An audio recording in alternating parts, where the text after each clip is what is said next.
I'm Lizzie Anderson. I'm a second year in the Higher Education and Student Affairs program, and this is my presentation on my literature review. So I did my presentation, or my literature review, on developmental education in community colleges. So what exactly are developmental education programs? Well, they're programs that are provided for students who are not yet prepared for college-level coursework. Generally, they're English or mathematics, sometimes also writing courses. They're non-degree advancing courses, so they do not count towards credit for an associate's or a bachelor's or a transfer. And in general, they're skills and contents that are needed for college-level coursework. Overall, it's the keystone for college courses. So my literature review was 12 sources. 3 of these were conceptual studies that provided framework for theory behind developmental education, suggestions for improving the programs, and policy changes for institutions to address. 9 of these studies were research, 3 being qualitative, so they were interviews from students who were in developmental courses, students that used additional outside aid while they were in these courses, and the 3rd were from faculty or administrative that resulted in program outcomes and effectiveness. The 6 other studies that I used were quantitative, so they were data and number driven based off certain samples of either students in a program or colleges in general.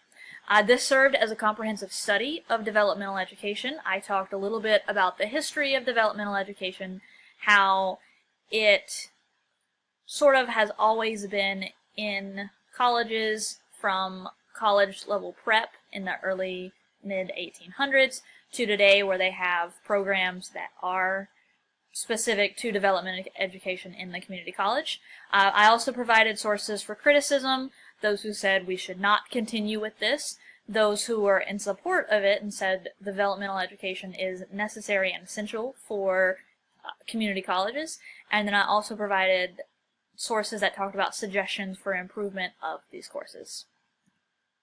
So throughout the literature, I found different themes. I categorized these into 4 different categories. The first one being characteristics. This talked about academic record. These are characteristics of students who take developmental education courses. The first of these was academic records, so this includes records from high school or a GED equivalent, as well as their records in college as they were leading up to this developmental education. Locus of control was the second. That was the either external or internal motivation and drive, which found that developmental education students generally have more of an external locus of control, meaning they are more dependent on other people to be driven through their courses. These characteristics also included ethnicity, gender, and age. Most of these focused around students that were in a minority of some sort, whether they were non-traditional age students, female, or students of a minority ethnicity. In addition, parental education was also a source. They found that students with one parent or no parents having additional education past high school were more likely to be in developmental education. My second theme talked about alternative approaches. So these were approaches that deviated from your traditional sequence. You take a semester, then another semester, and then another semester. One of these were linked courses. So these were courses that took a developmental education as well as an English 101 course, and you would take both with the professor being the same for both. In addition, there were accelerator programs which had a shorter sequence. It might have been 1 semester instead of 3, or 2 semesters instead of 4, and it basically compressed the courses into a faster approach. And then the third approach that was mainly talked about were learning communities, which had a cohort of students that would take the sequence of courses together, and in that have multiple of the same professors throughout their sequence. The third theme that I found was outside aid. This was anything outside of traditional coursework classes.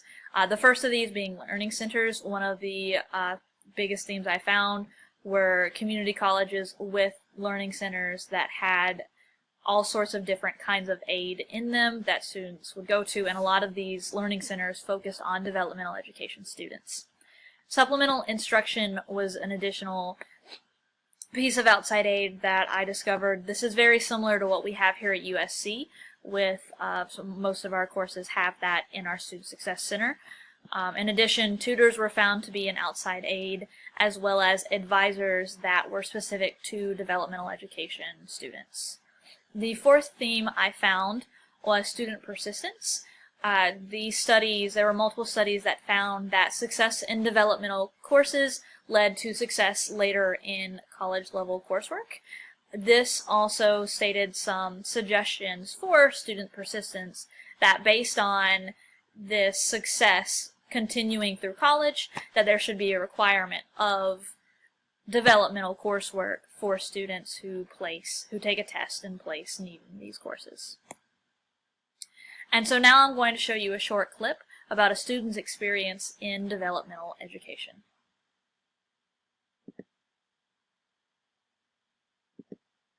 When I first took it, I kind of was bummed out because I tested, the bottom English, bottom math, thinking, wow, I got to start at the bottom.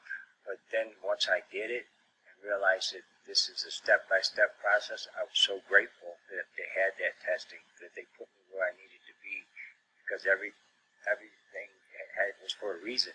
I didn't see it at first, but the second semester I started to understand the reasoning behind it, and now I'm very grateful that the placement test was there. Sorry, I didn't mean to go to the next one. So this short clip showed an experience from a student who at first wasn't thrilled to be in these, and one of the sources that I found was one of the qualitative studies that had multiple interviews from students who were in a learning community that was developmental courses. So just like the student, at first many of them weren't thrilled to be in there.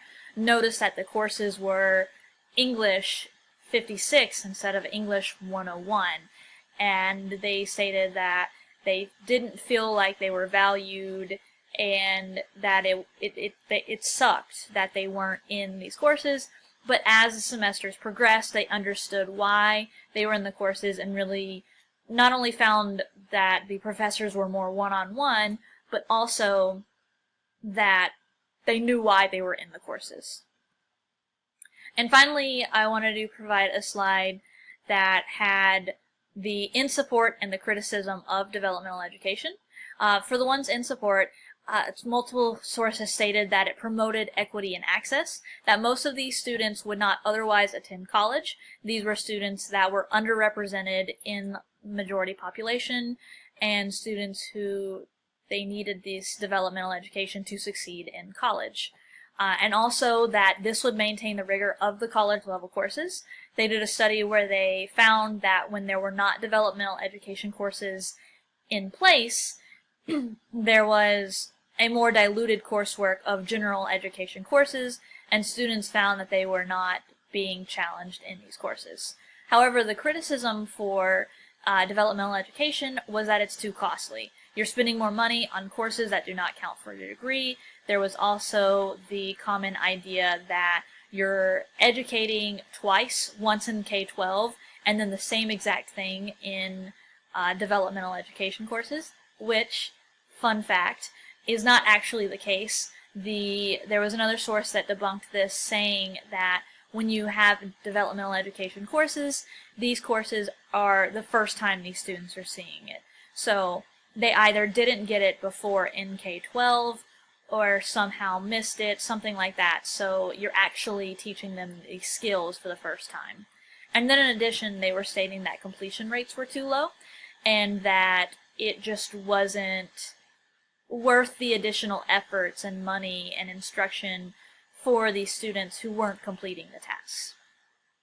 So, with all of that, it was a comprehensive study of developmental education. I found it to be rather enlightening because I did not know that much about developmental education beforehand. One thing that I found really interesting was that students who were in the learning communities found it rather difficult to assimilate back into general college courses.